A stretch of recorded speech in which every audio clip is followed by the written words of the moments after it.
Hi everyone, here we've got Samsung Galaxy F12 and let me share with you how to show battery percentage on the status bar in this device. So first of all we have to enter the settings and now let's tap on notifications.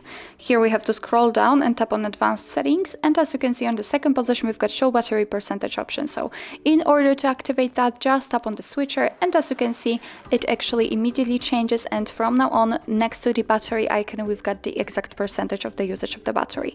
Obviously you can turn it off the same way, but let me leave it like this.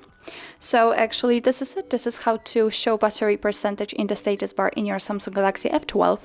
Thank you so much for watching. I hope that this video was helpful, and if it was, please hit the subscribe button and leave the thumbs up.